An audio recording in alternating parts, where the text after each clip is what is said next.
Anjay.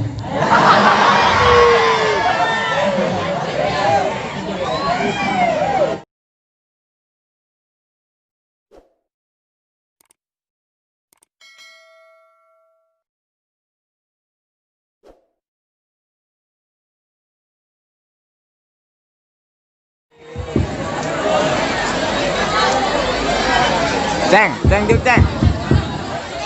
Ceng kasep, jendol.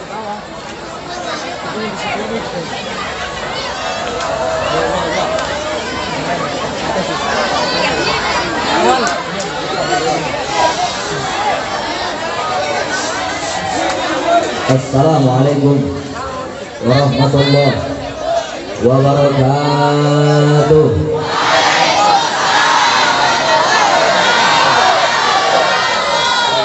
Bismillahirrahmanirrahim.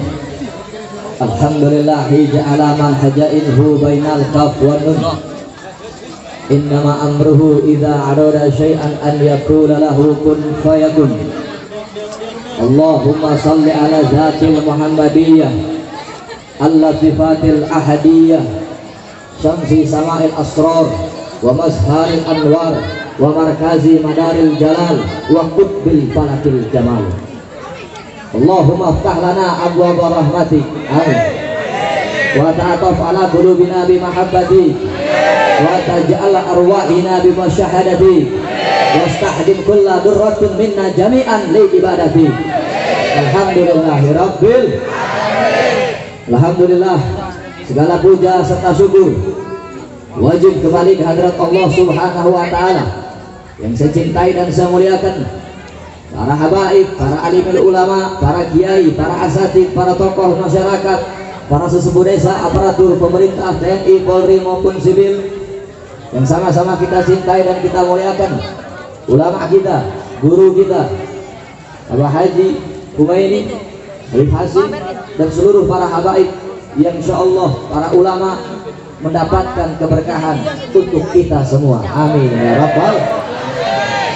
Dan juga yang tercinta terhormat kepada segenap para panitia PHBI Maulid Agung Baginda Nabi besar Muhammad Sallallahu Alaihi Wasallam dan seluruh jamaah bapak-bapak, ibu-ibu, pemuda-pemudi pecinta baginda Nabi besar Muhammad.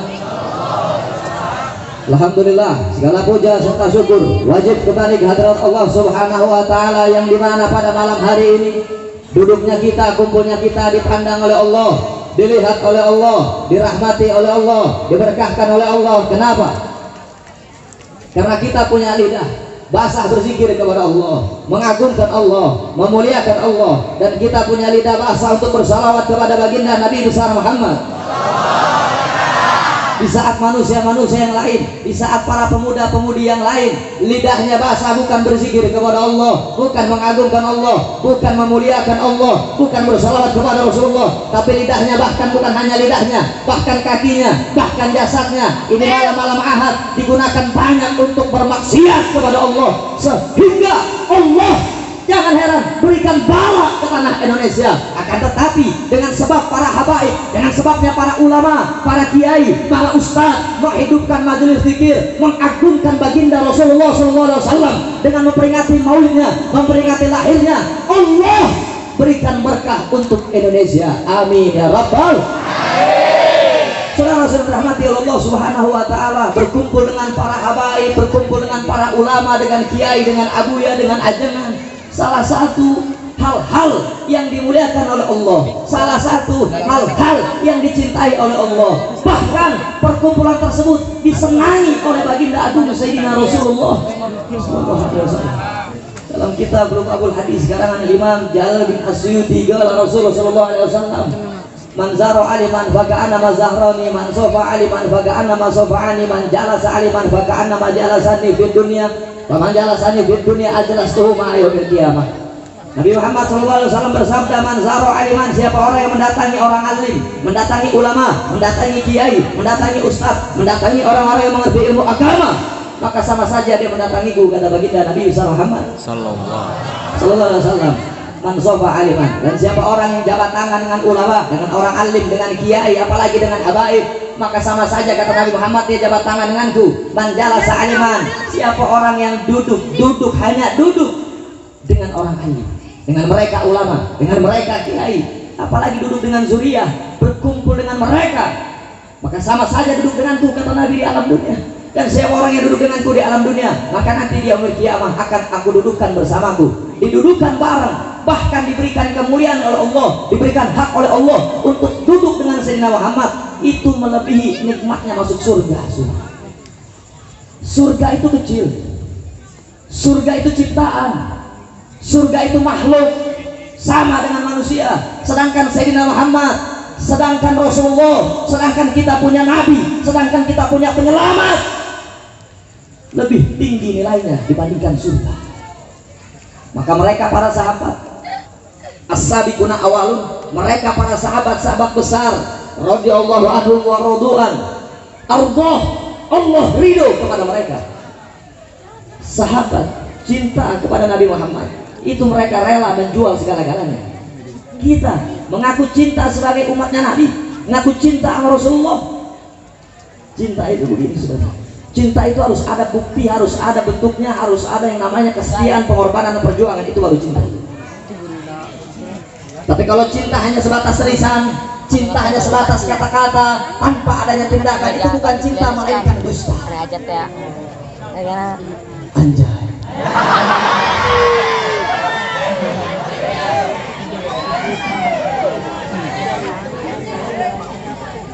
Ini panas amat ini ya. Mau hujan gak jadi kali ya? Mau hujan gak jadi kali ya? Tapi mudah-mudahan Allah hujan kita dengan rahmat. Memperingati Maulid Agung baginda Nabi besar Muhammad Sallallahu Alaihi Wasallam adalah bentuk daripada syukur kita kepada Allah, adalah bentuk daripada cinta kita kepada Rasulullah, adalah bentuk daripada perjuangan kita sebagai umat kanjeng baginda Nabi besar Muhammad Sallallahu Alaihi Wasallam. Sedangkan Allah jelaskan dan Allah tegaskan, saudara, di dalam Al-Quran, Allah Ta'ala kul bifadlillah wa birahmatihi wa bizalika falyafrahu. Kul, katakanlah bifadlillah, dengan karunia Allah. Apa yang dimaksud dengan karunia Allah di dalam ayat tersebut? Menurut Al-Imam Jalaluddin Asyuti, menurut Al-Imam Ibnu Katsir, menurut Al-Imam Al-Baghawi, bifadlillahnya Allah, karunianya Allah. Ada yang mengatakan Al-Quran, ilmu dan akal. Wa birahmatihi, dan dengan rahmat Allah. Apa rahmat Allah yang paling agung? Apa rahmat Allah yang paling mulia? Apa rahmat Allah yang paling tinggi? Rahmat Allah yang paling agung, yang paling mulia, yang paling tinggi adalah lahirnya baginda Nabi besar Muhammad. Falyafrahu, kata Allah, berbanggalah, bersyukurlah, bergembiralah kamu dijadikan umat Sayyidina Muhammad, yang mana umat-umat terdahulu menginginkan dibaiat oleh Sayyidina Muhammad untuk masuk, untuk menjadi umat Sayyidina Muhammad. Ini kita karena emak bapak kita Islam. Islam dibawa oleh manusia paling agung, khairul khalqillah, khairul khalqin nas, sebaik-baiknya ciptaan, sebaik-baik manusia dibawa. Umat-umat terdahulu menjadi iri. Sebagaimana umat-umatnya Nabi Allah Musa alaihissalam melakukan dosa kepada Allah, minta ampun kepada Allah, enggak bisa lewat istighfar, enggak hanya lewat istighfar diampuni oleh Allah. Mereka harus cari bukit paling tinggi lalu lompat sampai mati baru diampuni oleh Allah. Sebagaimana Nabi Allah Adam alaihissalam melakukan satu kesalahan dosa, dihukum oleh Allah, diturunkan dari surga menuju bumi. Sedangkan umat Sayyidina Muhammad melakukan dosa dalam terang-terangan, melakukan dosa dalam keadaan telanjang, melakukan dosa dalam keadaan sembunyi-sembunyi, namun beristighfar kepada Allah, diampuni langsung dosanya. Itu kemuliaan umat Sayyidina Muhammad. Ini kita mengaku umat. Kita ngaku umat Nabi, ngaku umat Sayyidina Muhammad. Lahirnya tahu, tanggal berapa? Intiqolnya tahu, tahun apa? Intiqol wafat tahun berapa?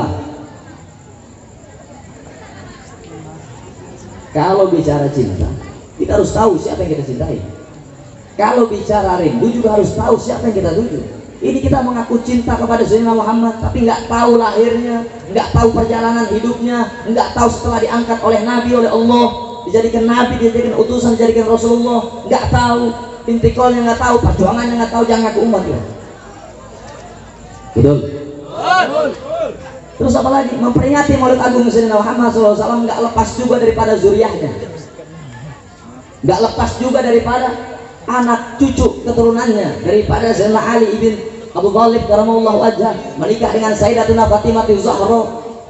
binti Rasul sallallahu alaihi wasallam memiliki keturunan, memiliki zuriyah, memiliki ahlul bait.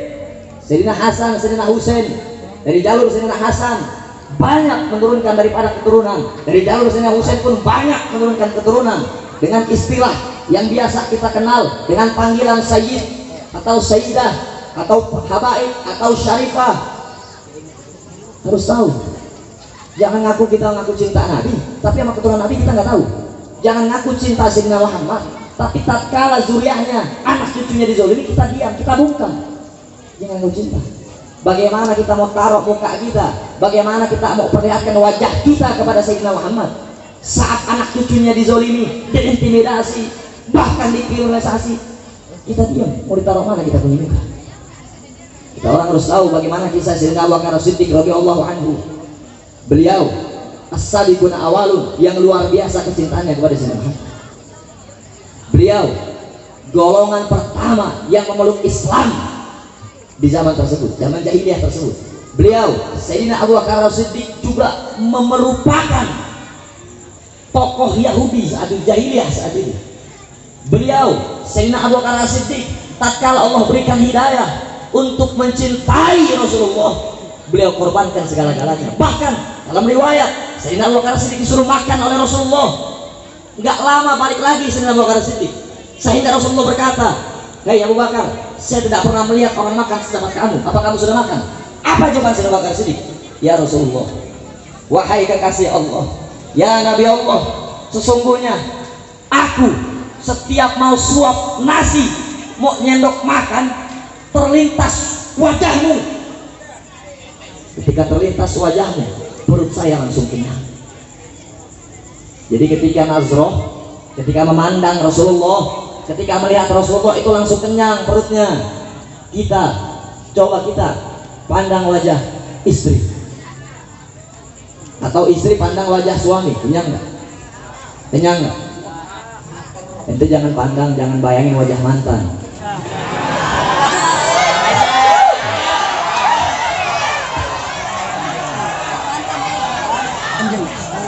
Kalau bayangin wajah mantan yang ada, lanjut. Udah jam 12. Nah. Lantas bagaimana? Lantas bagaimana dengan kisah daripada Sayyidina Bilal bin Rabah? Sayyidina Bilal bin Rabah oleh majikannya disiksa, disuruh berhenti mengikuti ajaran Sayyidina Muhammad. Dicambuk Sayyidina Bilal agar berhenti mengikuti ajaran Sayyidina Muhammad. Enggak hanya disiksa, enggak hanya dicambuk Sayyidina Bilal bin Rabah, akan tetapi disiksanya luar biasa, dirajamnya luar biasa, sampai-sampai Sayyidina Bilal bin Rabah ditaruh batu di badannya untuk dihancurkan dengan palu godam. Apa kata majikannya? "Wahai Bilal, berhentilah kamu untuk mengikuti ajaran Sayyidina Muhammad." Lantas apa jawaban Sayyidina Bilal? "Wahai Tuhan, seandainya engkau seksa saya, engkau cambuk saya, engkau rajam saya, engkau bunuh saya, hancur berkamu begitu untuk meninggalkan ajaran Nabi Muhammad, demi Allah, maka saya rela mati untuk takbir." Cinta kepada Sayyidina Muhammad SAW itu perlu bukti nyata, perlu perjuangan, perlu kesetiaan. Dengan apa caranya? Qul in kuntum tuhibbunallah fattabi'uni. Jikalau kamu mengaku cinta kepada Allah, fattabi'uni, maka wajib ikuti Sayyidina Muhammad. Bisa kita langsung ikuti Sayyidina Muhammad? Hei, bisa kita langsung ikuti Sayyidina Muhammad? Enggak bisa. Ngalamin enggak zamannya Sayyidina Muhammad? Enggak ngalamin. Lantas kita harus lewat siapa? Turun daripada sahabat, turun lagi lewat tabi'in, tabi'ut tabi'in, as-salafun as-salih, dibawa oleh ulama-ulama kita, oleh habaib kita. Maka nggak bisa kita langsung nyelonong ke Allah, ke Gusti Allah, langsung ke Kanjeng Rasul. Nggak akan bisa, mustahil kita langsung sampai. Harus lewat mana? Ya ayyuhalladzina amanu ittaqullaha wabtagu ilaihil wasilah wa tujahidu fisabilihi la'allakum tuflihun. Allah jelaskan, hai orang yang beriman, bertakwalah kamu kepada Allah, wabtagu ilaihil wasilah, dan carilah jembatan, carilah sarana, carilah perantara untuk kamu menuju Allah. Di saat kamu mau menuju Allah, waktu jahidu fisabilihi, di saat menempuh jalan tersebut, jalan Allah, jalan mulia, jalan perjuangan, maka jalan tersebut jalanilah dengan sungguh-sungguh. Kalau kamu sudah melewati jalan tersebut, menempuh jalan tersebut, maka kamu dipastikan masuk ke dalam golongan orang-orang yang beruntung. Siapa golongan orang-orang yang beruntung? Adalah mereka-mereka yang Allah ridhoi amalannya. Nggak harus banyak, tapi Allah ridho yang hatinya, jiwanya, akalnya digunakan untuk berjuang menolong agama Allah dan membela Rasulullah dan menjaga, mengawal mereka para habaib, para ulama. Itu adalah golongan yang diridhoi oleh Allah Subhanahu. Jadi nggak jaminan saudara tiap hari sholat tunggang tungging, jidatnya sampai hitam. Nggak jaminan sholat tunggang tungging, sarungnya sampai robek. Gak jaminan tunggang tungging sholatnya tiap hari, gak jaminan puasanya tiap hari puasa, gak jaminan puasanya tiap hari 24 jam, sodakohnya banyak, tapi dalam hatinya gak pernah ada niat untuk apa? Untuk menolong agama Allah, untuk memperjuangkan agama Allah, untuk menghidupkan Islam, melestarikan Islam, menjaga para ulama dalam hatinya gak ada. Jangan harap kita bisa melihat Allah dan melihat wajah agung baginda Nabi besar Muhammad sallallahu. Sampai sini jelas, bisa dimengerti. Caranya bagaimana menghidupkan sunnah dalam bulan Maulid Agung nih? Bagaimana hidupkan sunnahnya dalam hidup sehari-hari kita? Contoh, yang suami hidupkan sunnah Nabi Muhammad. Bagaimana tata cara menjadi imam yang baik? Bagaimana tata cara menjadi orang tua yang baik? Yang istri bagaimana cara jadi istri yang baik, yang taat kepada imam, yang taat kepada suaminya, yang wanginya cuma buat suaminya, cantiknya buat suaminya, wangi bersihnya buat suaminya. Jangan kayak perempuan-perempuan zaman sekarang, cantik wangi bersihnya cuma mau kondangan sama arisan. Betul? Jawab jujur, betul nggak? Betul. Terus kalau bersih, wangi, cantik buat kondangan, terus suami dapat apa? Kacang. Suami mau nyium bau jengkol. Iya nggak? Ini kampung apa sih namanya? Jengkol. Tanjakan. Di kampung Tanjakan ada yang begitu? Banyak. Ada yang begitu? Nah, berarti pulang dari ini majelis, kita harus introspeksi diri, muhasabatun nafs. Kalau ngaku cinta umat Nabi Muhammad itu nggak boleh egois, nggak boleh hasad, nggak boleh hasut, nggak boleh dongkol, nggak boleh dengki. Innal hasad yakulul hasanah. Jadi kata Nabi, hasad ini, dengki ini, iri hati ini adalah sumber daripada segala petaka yang memakan kebaikan amalan-amalan kita. Ini zaman sekarang nggak begitu, beda sama zaman dulu. Zaman dulu kalau kita lagi jemur baju hujan, itu baju siapa juga kita angkat, betul? Tapi kalau zaman sekarang hujan, ada jemuran di luar, diangkat apa ditonton? Tonton. Diangkat apa ditonton? Tonton. Kalau begitu yang salah siapa? Tukang tonton. Tukang tonton. Yang salah itu jangan kita nunjuk orang lain. Kita harus nunjuk diri Sendiri. Sudahkah kita peduli kepada mereka? Sudahkah kita perhatian kepada mereka? Tatkala mereka sakit, sudahkah kita menjenguknya? Tatkala mereka mengundang, sudahkah kita mendatanginya? Itu juga bagian daripada bab sunnah-sunnahnya Nabi. Ini kan enggak, betul nggak?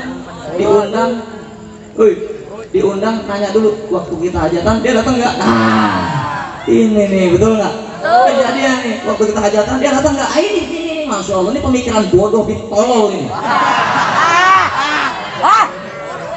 Akhirnya menghilangkan nilai-nilai kemanusiaan sosial yang harmonis, yang bertetangga. Akhirnya hilang nilainya. Akhirnya kejadiannya bagaimana? Kejadiannya banjir. Gara-gara siapa? Kondangan. Nah, gara-gara siapa? Gara-gara tetangganya yang salah-salahan. Siapa yang buang sampah sembarangan? Siapa yang buang pampers di got? Siapa yang buang softtek? Mericat mama. Betul nggak? Akhirnya salah-salahan. Oh no, dia punya bayi anaknya. Nggak boleh suhu. Kompak, nggak boleh suhu. Kompak, nggak boleh suhu. Suuzon itu merasa dirinya lebih hebat, lebih pintar, lebih sakti, lebih kaya, lebih jago, lebih ganteng, lebih cantik. Itu semua nilainya fana. Apa? Nilainya apa? Nilainya apa? Nilainya fana, maksudnya akan hancur, nggak sempurna, nggak kekal, nggak abadi, nggak bako, nggak. Kalau semuanya fana, dunia ini fana, jelas kata Nabi Muhammad SAW. Ad-dunya mal'un, dunia ini terlaknat, bahkan dilaknat oleh Allah, menjadi barometer. Mal'unu wa ma fiha, dan hal-hal yang di dalamnya ikut menjadi terlaknat, ikut menjadi hina, ikut menjadi bejat. Saya kasih contoh, berapa banyak keluarga, saudara bunuh-bunuhan gara-gara warisan. Sorangan pengen jeung Ferdi. Banyak apa dikit? Kurang kompak, banyak apa dikit? Berapa banyak pemuda-pemudi bunuh-bunuhan gara-gara ditikung teman? Banyak apa dikit? Kurang kompak, banyak apa dikit? Berapa banyak anak-anak yang durhaka kepada orang tuanya lantaran bucin? 1000. Banyak apa dikit? Banyak apa dikit? Berapa banyak suami-suami yang durhaka kepada istrinya gara-gara sering main ke rumah tetangga? Banyak. Banyak apa dikit? Berapa banyak istri-istri yang durhaka kepada suaminya gara-gara sering ngumpul arisan? Dari arisan jadi gibah, dari gibah akhirnya suka ngadu berkah. Betul? Sampai sini jelas? Sampai sini jelas?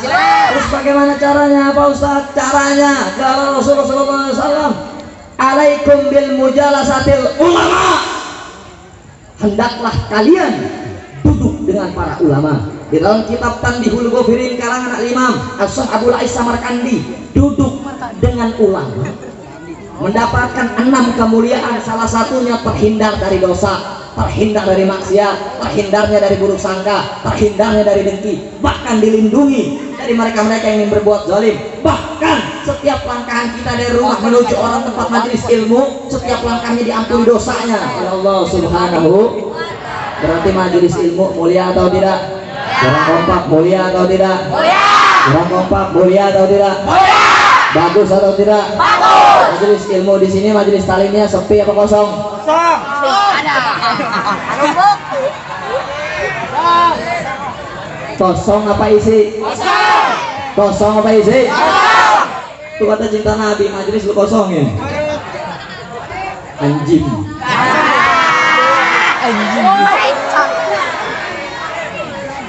Lu percuma ngepush jadi tolol. Udah lu epic abadi dah. Contoh memperingati Maulid Agung baginda Nabi besar Muhammad. Buku sering naon MF. Fa inna Allah Ta'ala yuhyil qalbi. Allah Ta'ala akan menghidupkan kita punya hati, menjaga kita punya hati. Dengan hati kita terjaga supaya tidak koswah, supaya tidak keras. Hati kalau sudah keras bahaya. Ini keras bisa jadi batu. Kalau sudah jadi batu maka nasihat susah masuk, teguran susah masuk.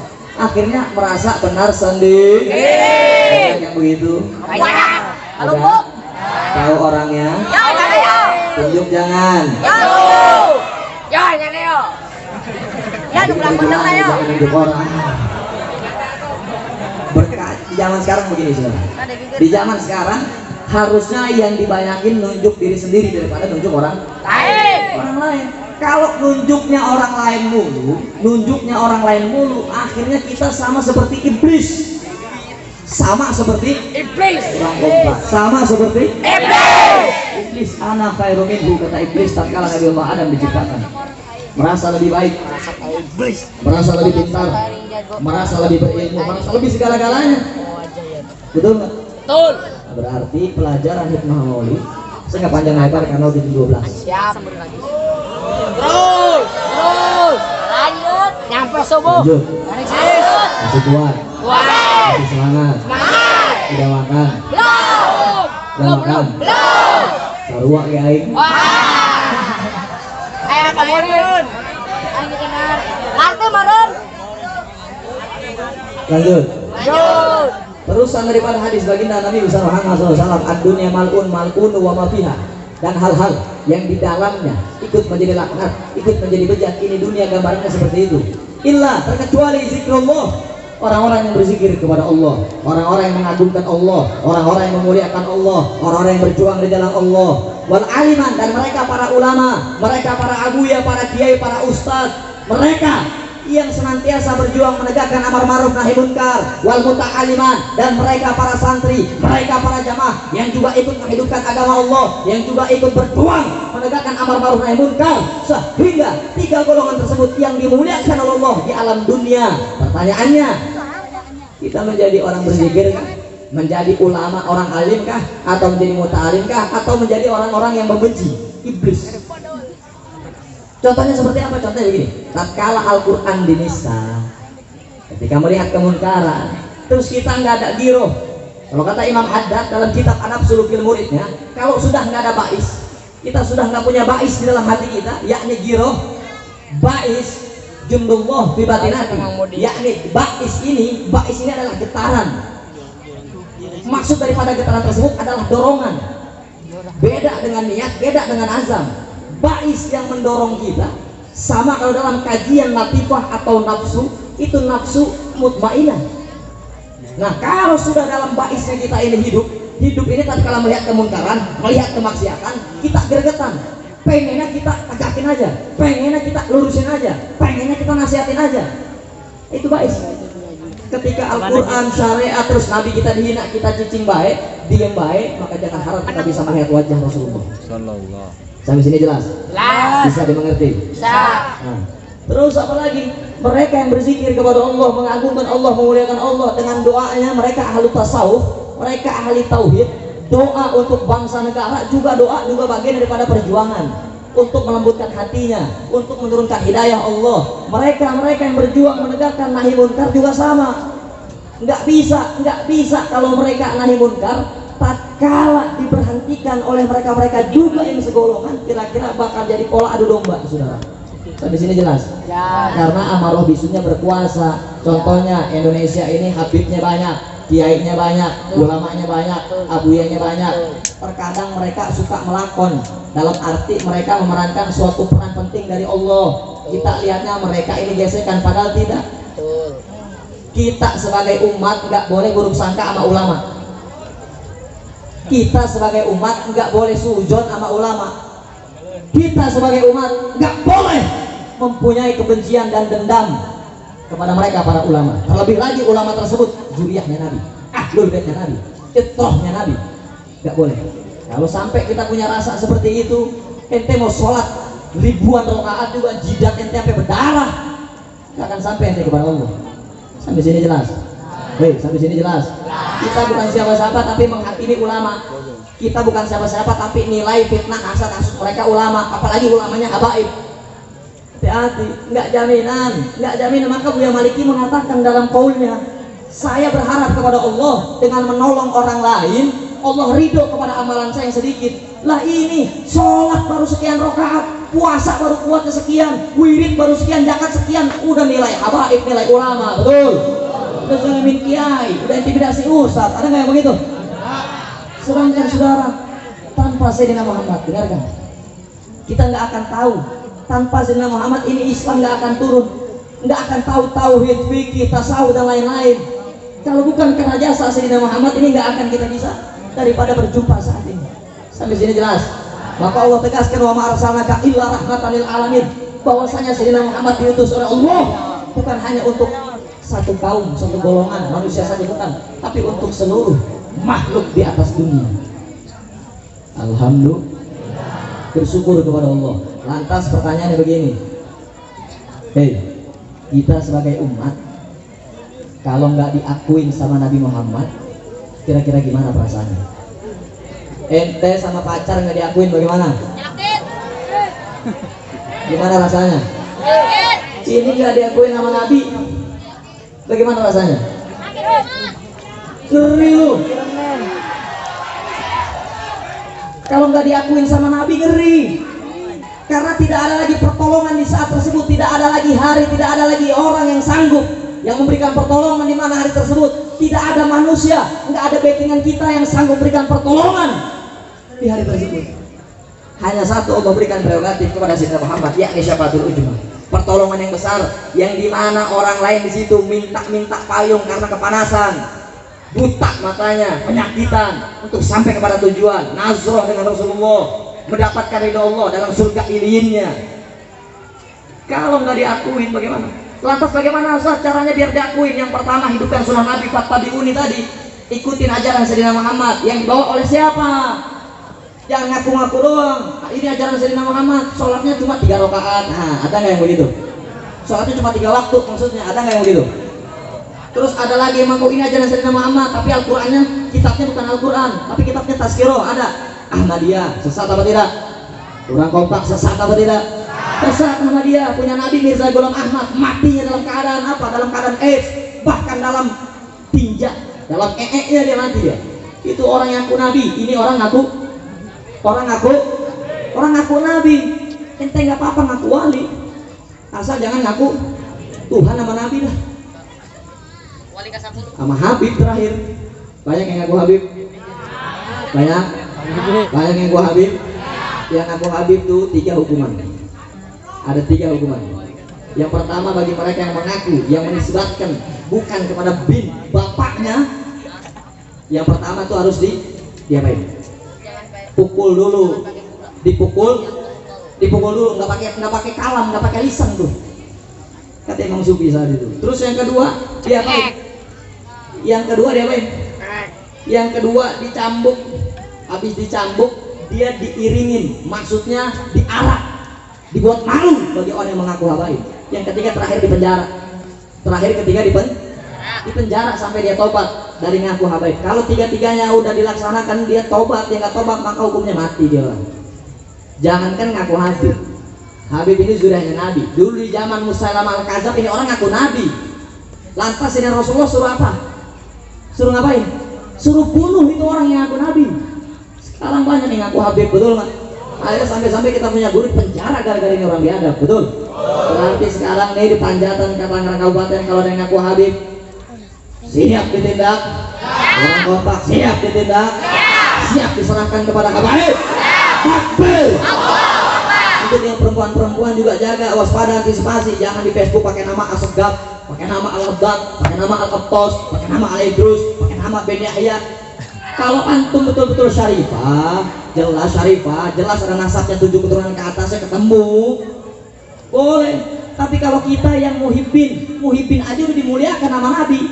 Muhibbin aja ini dapat pandangan khusus dari Allah. Udah bentuk cinta mahabbah kepada zuriyah, udah luar biasa, nggak usah ngaku Nabi. Saya ikut Habib Bahar, pernah saya ngaku Nabi? Ya gila lu namanya. Yang kedua, pernah saya ngaku Habib? Pernah nggak? Woi, pernah nggak? Ini lu baru kenal doang jadi jamaah doang udah ngaku Habib, betul? Sampai sini jelas? Siap dihakimin? Takbir! Cukup jadi pecinta aja luar biasa. Contoh saya kasih gambaran terompah Nabi. Bapak Ibu terompah tahu? Sendal, bakyak, tahu bakyak? Nah, bakyak Nabi sampai saat ini dari dulu nih luar biasa, masyhur, dimuliakan oleh Allah. Contohnya apa? Di gambar peci ada, di bednya ada, di jilbab ada, betul nggak?